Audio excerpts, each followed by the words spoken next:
আপনি তো গতকালকেই ইন্টারভিউ দিলেন, আপনার এই ইন্টারভিউর এক্সপেরিয়েন্সটা একটু শেয়ার করবেন। নতুন নিয়মে কিভাবে ইন্টারভিউ নেয়, উনি আপনাকে কি প্রশ্ন করেছিল? আপনার পিটিশনের নাম, সে আমার পেপার দেখতেছে, আমি বুঝছি ইনফরমেশন দেখতে আমি যে সে দেখতেছি আমি কিন্তু বুঝতেছি। আর একটা জিনিস আমি বুঝলাম, নার্ভাস হওয়াটা ঠিক না। আপনার যারা ইউএসের ফ্যামিলি ইমিগ্রেশনের বিভিন্ন ক্যাটাগরিতে দীর্ঘদিন ধরে ডকুমেন্ট ফাইল করে ইন্টারভিউ ডেটের জন্য ওয়েট করছেন, অলরেডি ইন্টারভিউ লেটার হাতে নিয়ে ইন্টারভিউর জন্য অপেক্ষা করছেন, তাদের জন্য আরও একটি রিয়েল কেস স্টাডি শেয়ার করব। আমার সামনে উপস্থিত আছে আজকে যারা এই গতকালকেই একটা ইন্টারভিউ দিয়ে এসেছে। আর এর মধ্যে বড় একটা ইস্যু হচ্ছে, নতুন নিয়মে আপনারা জানেন যে 2 দিনে ইন্টারভিউ হয়। প্রথমে প্রি স্ক্রিনিং, ডকুমেন্ট ভেরিফিকেশন এবং এরপর সেকেন্ড আরেকটা ইন্টারভিউ ডেট দেয়। বাট এই নতুন সিস্টেমে আরও একটা আপডেট এসেছে, তো সেই আপডেটটা ক্লিয়ার করব। তো চলুন শুরু করা যাক। তার আগে বলে নিচ্ছি, যারা আমাদের চ্যানেলে নতুন বা আমাদের চ্যানেলটি এখনও সাবস্ক্রাইব করেননি, please hit the subscribe button. আর যারা অলরেডি সাবস্ক্রাইব করেছেন তাদেরকে অসংখ্য ধন্যবাদ।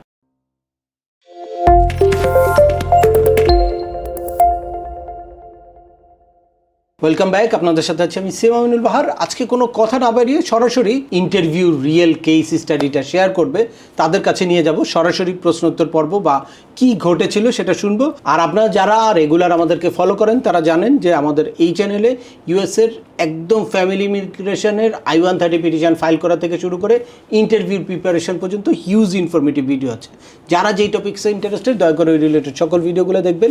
এরপর ছোটোখাটো প্রশ্ন থাকলে ভিডিওর নিচে কমেন্টস করবেন। আর তারপরেও একান্ত কোনো ব্যক্তিগত পরামর্শ বা আমাদের কোনো সার্ভিস নিতে চাইলে ডিসক্রিপশানে থাকা হোয়াটসঅ্যাপ নম্বরে অ্যাপয়েন্টমেন্ট বুক করে সরাসরি যোগাযোগ করতে পারেন। অ্যাট দ্য সেম টাইম আমাদেরকে ইমেল করতে পারেন এবং আমাদের ইউটিউব, ফেসবুক ও ওয়েবসাইটগুলো ফলো করে সবসময় আমাদের সাথে যুক্ত থাকতে পারেন। জি, আসসালামু আলাইকুম। ভালো আছেন আপনি? হ্যাঁ, আপনি তো গতকালকেই ইন্টারভিউ দিলেন, তো একটু আপনার এই ইন্টারভিউর এক্সপেরিয়েন্সটা একটু শেয়ার করবেন। অনেকেই আসলে বিভিন্ন কনফিউশনে আছে যে নতুন নিয়মে কিভাবে ইন্টারভিউ নেয়। এই যে আপনাদের যেই প্রথম প্রি স্ক্রিনিং অ্যাপয়েন্টমেন্টটা দিয়েছে, তো এই প্রি স্ক্রিনিং অ্যাপয়েন্টমেন্ট নিয়ে অনেকের ভিতরেই একটা ভীতি কাজ করে যে কি করে এই প্রি স্ক্রিনিং অ্যাপয়েন্টমেন্টে, এইটাই কি ইন্টারভিউ কিনা, বা পরবর্তীতে আবার কতদিন পরে ইন্টারভিউর ডেট দেয়, এটা নিয়ে কিন্তু অনেকের শঙ্কা আছে। প্রি স্ক্রিনিং পেপারটা আসার পরে আমরা কনফিউশন ছিলাম যে এটা কি কিনা, ইন্টারভিউ কিনা, ডেটার কিনা। বাট আমরা মেডিকেল করতে যাই, তারা মেডিকেল করে এবং আমাদের 15 তারিখ ডেটটা হচ্ছে আপনাদের নিতে হয়েছে। প্রি স্ক্রিনিং লেটার পাওয়ার পরে ডেট নিতে হয়েছিল। আমরা ডেট নেওয়ার পরে সেই টাইম অনুযায়ী আমরা যাই এবং আমরা প্রবেশ করতে পারি। ফাইন, যাই, ঢুকে যাওয়ার পর প্রথম তারা আমাদের কয়টায় ছিল আপনার ইন্টারভিউটা? 8টা সকাল 8টায়। ওকে, ফাইন। আমরা পৌঁছানোর পরে ওনারা ফার্স্টে আমাদের এখানে বসায়। আচ্ছা, আমরা কল করে আমাদের পেপারসগুলো দেখার জন্য। ওনার কাউন্টার নম্বর 2, আচ্ছা আচ্ছা, ওখান থেকে ডাকে কাউন্টার নম্বর 2, আমরা যাই সেখানে ওনারা আমার এই আপনার বার্থ সার্টিফিকেট, পুলিশ ক্লিয়ারেন্স, তারপরে ম্যারেজ সার্টিফিকেট, তারপরে পাসপোর্ট, আচ্ছা, অরিজিনাল সেগুলো ওনারা সব জমা নেয়। জমা নেওয়ার পরে টোকন দেয়, তারপর আমাদের বসতে বলে। আমরা টোকন হয়ে বসে আমরা থাকি বেশ কিছুক্ষণ, ঘন্টা বা আধ ঘন্টা হতে পারে। আচ্ছা, হাফ অ্যান আওয়ার পরে আমাদের বলে আপনাদের হিসাব, মানে আপনাদের ইন্টারভিউ হবে আজকে, ইন্টারভিউ হবে আজকেই আপনাদের। আজকে। ফাইন, দ্যাটস মিন এই টাইমে আপনার এই যে প্রি স্ক্রিনিংটা এই টাইমের মধ্যে হয়ে গেছে। আপনি যে এই যে ওয়েট করেছেন যে 1 ঘন্টা, এর মধ্যেই প্রি স্ক্রিনিংটা হয়ে গেছে। ওকে, ফাইন। আমার বললাম ইন্টারভিউ, বললো যে আজকেই আপনার ইন্টারভিউ। এখনই হবে। তাহলে আর 2 দিনে লাগছে না, মানে একদিনেই। যেই জিনিসটা নিয়েই এই যে এত সমালোচনা যে 2 দিনে ইন্টারভিউ হলে আবার এরপরে আরেক দিন আবার এসে ইন্টারভিউ দেওয়া অনেকের জন্য টাফ হয়ে যায়, স্পেশালি যারা ঢাকার বাইরে থেকে বিভিন্ন জায়গা থেকে আসে। তো অনেকেই মানে অরিড থাকে যে 2 দিন যেতে হবে, এটা একটা ঝামেলা। তো যাই হোক, আজকেই আপনাকে ইন্টারভিউ জন্য। এরপর কয় নাম্বার কাউন্টারে? 6 নম্বর। Fine, 6 number counter. আমার মহিলা ছিলেন আমেরিকান, ভেরি মানে অত্যন্ত ভদ্র, আচ্ছা, অত্যন্ত ভদ্র। আমি মানুষ অত্যন্ত ভদ্র, সবসময় হাসতেছিল মহিলাটা। বেসিক্যালি উনি আপনাকে কি প্রশ্ন করেছিল? গেলেন আপনি 6 নাম্বার কাউন্টারে, তারপর 6 নম্বর আমি সালাম দিই, ওনাকে গুড মর্নিং বললাম। তারপরে উনি আসলে হাসছে, আচ্ছা, হ্যাঁ হাসতেছিল। তারপরে আমাকে বলল যে আপনার পিটিশনের নামটা বললাম। সে আর কোনো কাগজপত্র দেখলো নাকি স্ক্রিনের সামনে? না, সে কাগজপত্র দেখতেছে। আচ্ছা ফাইন, সে আমার পেপার দেখতেছে, আমি বুঝতেছি, ইনফরমেশন দেখতে আমি যে সে দেখতেছে আমি কিন্তু বুঝতেছি, আচ্ছা সে তার ওই ভিতরে হয়তো ইয়েতে সব দেখতেছে, information সে দেখতেছে এবং ওকে ওকে বলতেছে ফাইন আচ্ছা ফাইন ফাইন ফাইন। ইয়া দেখে দেখে হ্যাঁ, হ্যাঁ। পেপার দেখে দেখে আর ফাইন ফাইন তখনই বেশি বলতেছিল যখন আমার ওই যে দেখতেছিল, ওই যে স্পন্সর পেপারগুলো আচ্ছা আচ্ছা ভালো ছিল। আমার ভাই একটু ভালো পজিশনে আছে, আচ্ছা ফাইন, তো ওর স্পন্সরও খুব ভালো ছিল। তো স্পন্সরগুলো দেখছে ওকে ওকে ফাইন ফাইন। তখন জয়েন্ট স্পন্সর ছিল তার ছেলেই ডাক্তার, আচ্ছা তো তারটাও যখন দেখলো তখন সে বললো, হাসতে হাসতে স্যার বলতেছে, জয়েন্ট স্পন্সর নামটা কী বলো, একটু কাইন্ডলি বলেন। আমি নামটা বললাম, ইভান রহমান জেসন।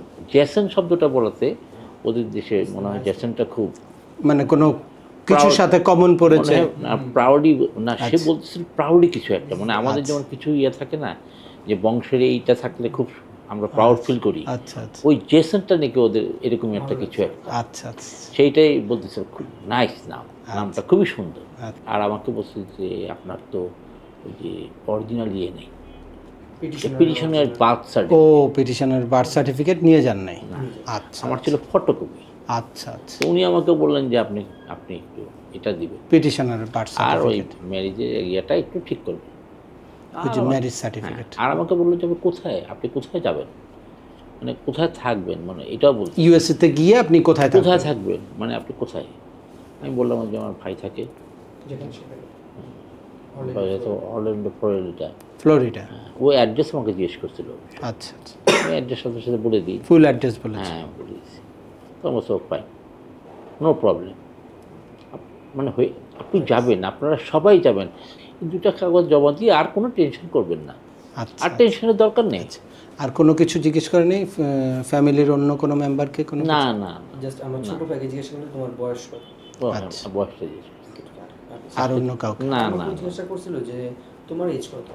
আচ্ছা আমি বলছি 18 আপনারা যদি প্রপারলি আপনাদের ফাইলিংটা ঠিক থাকে, সব ডকুমেন্টগুলো যদি ঠিক থাকে, তাহলে ওইগুলো দেখেই ওনারা অনেকটা কনফার্ম হয়ে যায়, আপনাদের হিস্ট্রিটা ওনাদের ভিতরে চলে যায়। দ্যাটস ওয়াই খুব একটা বেশি প্রশ্ন করার দরকার হয় না। তারপরেও জাস্ট পিটিশনারের সাথে আপনার রিলেশনশিপ প্রুফের জন্য পিটিশন সংক্রান্ত কিছু প্রশ্ন করে, যে পিটিশনারের সাথে কারেন্টলি আপনার রিলেশনটা আছে কিনা। একটা আমি জানতাম যে ছবি চাই, সে আমার ছবিও চায়নি, পিটিশনের ছবি চাই না, নিয়ে গেছি সাথে। অনেক ক্ষেত্রে পিটিশনে আসছিল আমার 2011-তে আসছিল লাস্ট ভাইটা, ওই সময়ের ছবিটা ছবি ছিল আমার, সবই ছিল সাথে, কিন্তু উনি আমার কাছে কিছুই চায়নি। আচ্ছা না ফাইন ফাইন, মানে মানে লাগবে না এটা বোঝাচ্ছে আর কি, মানে সে ক্যান ইমাজিন, সে কথা বলে স্যাটিসফাইড হয়েছে যে হ্যাঁ আপনাদের সাথে রিলেশনটা, কিন্তু সবার অবশ্যই সেই প্রিপারেশনটা কিন্তু নিয়ে যেতে হবে, যে পিটিশনের সাথে সম্পর্ক প্রমাণের যদি কোনো ডাউট বা কোনো কনফিউশন তৈরি হয়, অবশ্যই আপনাদের সেই রিলেটেড ডকুমেন্ট লাইক পিটিশনের সাথে ছবি হতে পারে, চ্যাট হিস্ট্রি হতে পারে, বা কোনো রেমিটেন্স ডকুমেন্ট যদি থাকে তাহলে সেগুলা, কোনো ইমেইল যদি থাকে তাহলে সেইগুলা আপনারা রিলেশনশিপ প্রুফ হিসেবে সাথে অবশ্যই নিয়ে যাবেন। এটা ডিপেন্ড করে কনজুলেট টু কনজুলেট ডিপেন্ড করতে পারে, আপনার অ্যাপ্রোচের উপর ডিপেন্ড করতে পারে, আপনার প্রস্তুতিটা অবশ্যই কিন্তু থাকতে হবে। এখানে একটা ব্যাপার আছে, আমরা তো বসেছিলাম, তো আমরা দেখতেছিলাম, কিন্তু ছবি চাই, অনেকের আমরা ক্ষেত্রেই, দেখতেছি হ্যাঁ, তো, কারণ একজনের এক্সাম্পল দেখে তারপরে যদি সবাই মনে করে যে না এটা আর লাগবে না, এটা হয়তো আপনার সাথে কথা বলে তার সে স্যাটিসফাইড হয়েছে, দ্যাটস ওয়াই সে আপনাকে আর ফার্দার কোনো কিছু দেখতে চায়নি। অনেকের ক্ষেত্রেই ওটা দেখতে চায়। আমি দেখতেছিলাম তো, আচ্ছা যে অনেকেই চাচ্ছে ছবি দাও আপনার ইদানিং ডকুমেন্ট, তার মানে ছবি চাচ্ছে, আবার অনেকে টাকা, মানে ওখান থেকে টাকাগুলো রেমিটেন্সের ডকুমেন্ট দেখতেছে, তারাই কেউই করে যদি তাদের একটু, মানে তারা ডাউট শিওর হতে চায় আর কি, একটু শিওর হতে চায়। আসলে অ্যাপ্রোচ এবং ইয়েটা যদি ঠিক রাখা যায়, প্লাস ডকুমেন্টসগুলো ঠিক রাখা যায়, আমার মনে হয় খুব খুব সহজভাবেই পার পাওয়া যায় আসলে। আর একটা জিনিস আমি বুঝলাম, আমার তো ফার্স্ট টাইম বুঝলাম, যদি আপনার নার্ভাস হওয়াটা ঠিক না, কনফিউশন, হ্যাঁ, কারণ আপনি যদি নার্ভাস হয়ে যান তখন কিন্তু কনফিউজড হয়ে যায়, যে বলবেন তো, হ্যাঁ উল্টাপাল্টা করবেন, আর আপনার অ্যাপ্রোচ দেখে সে কনফিউজড হয়ে যেতে পারে। তো সবচেয়ে আতঙ্কের যেই বিষয়টা এই ইয়াতে ইমিগ্রেশন কেসের ক্ষেত্রে, রিফিউজ কিন্তু হয় না। রিফিউজ পার্টিকুলারলি কোনো একটা ডকুমেন্ট দরকার সেজন্য রিফিউজ হতে পারে, বা এখন তো আসলে গণহারে সবাই রিফিউজ হচ্ছে, শুধুমাত্র ওই যে 75 কান্ট্রির ভিসা পাওয়া যাচ্ছে ওই ইস্যুতে। বাট সবচেয়ে আতঙ্কের যেই বিষয়টা সেটা হচ্ছে অ্যাডমিনিস্ট্রেটিভ প্রসেসিং। অ্যাডমিনিস্ট্রেটিভ প্রসেসিংয়ে কাউকে যদি দেয় তাহলে অনেক ক্ষেত্রে 2 বছর 3 বছর 4 বছর অপেক্ষা করতে হতে পারে। সেই জন্য আর এই অ্যাডমিনিস্ট্রেটিভ প্রসেসিংটা হয় হচ্ছে শুধুমাত্র যদি কোনো কনফিউশন অ্যারাইজ করে, যদি কোনো ডাউটের জায়গা তৈরি হয়। এ কারণে আপনাদের ক্লিয়ার মেসেজ থাকতে হবে যে কোনো জায়গায় যাতে ডাউট তৈরি না হয়। এটা আপনার ডকুমেন্টেও ক্লিয়ার রাখতে হবে, অ্যাট দ্য সেম টাইম আপনার approach, body language, facial expression সব কিছুতেই আপনাকে মানে নর্মাল থাকতে হবে, আপনার বিহেভিয়ারটা নর্মাল থাকতে হবে যাতে কোনো জায়গায় কোনো ডাউট তৈরি না হয়। Sure sure. এর বাইরে আমরা লাস্ট ফাইনালি ওনার কাছে জানবো যে ওনার কেসের হিস্ট্রিটা বা এই জার্নিটা, যে কবে আপনার প্রায়োরিটি ডেট ছিল? 30 সেপ্টেম্বর 2005। হ্যাঁ, এরপর আপনার ডকুমেন্ট কোয়ালিফাই কবে হয়েছিল? তো আপনার এই হিস্ট্রি শুনে আসলে অনেকে কনফিউজড হতে পারে যে 2005-এর কেস, যেহেতু এখন 2007-এর কেস চলছে, বা ডকুমেন্টারিলি কোয়ালিফাইড যারা 2022-এর মার্চ পর্যন্ত হয়েছে তারা কিন্তু এখন ইন্টারভিউ ডেট পাচ্ছে। বাট আপনার কিন্তু ডকুমেন্ট কোয়ালিফাই হয়েছে 2025-এ, শুধুমাত্র আপনার মেয়ের ওই এইজ আউটের কারণে আপনার কেসটা এক্সপার্ডাইট হয়ে তারপর রাইট রাইট এই প্রি স্ক্রিনিং লেটারটা ইস্যু হয়েছে।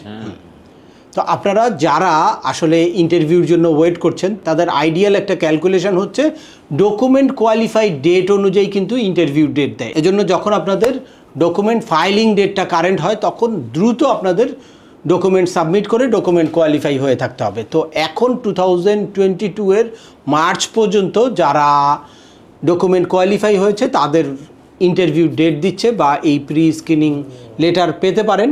এর বাইরে যাদের চাইল্ডের এইজ আউটের ইস্যু আছে বা অন্যান্য যে কোনো কারণে আপনারা কেসটাকে এক্সপার্ডাইটও করতে পারেন, বা অনেক ক্ষেত্রে চাইল্ডের এইজ আউট হওয়ার সম্ভাবনা থাকলে ন্যাশনাল ভিসা সেন্টারই অনেককে অটো এক্সপার্ডাইট করে দেয়। তো এরকমই একটা কেস হচ্ছে অটো এক্সপার্ডাইট। এই কেসটাও অটো এক্সপার্ডাইট কেস একটা।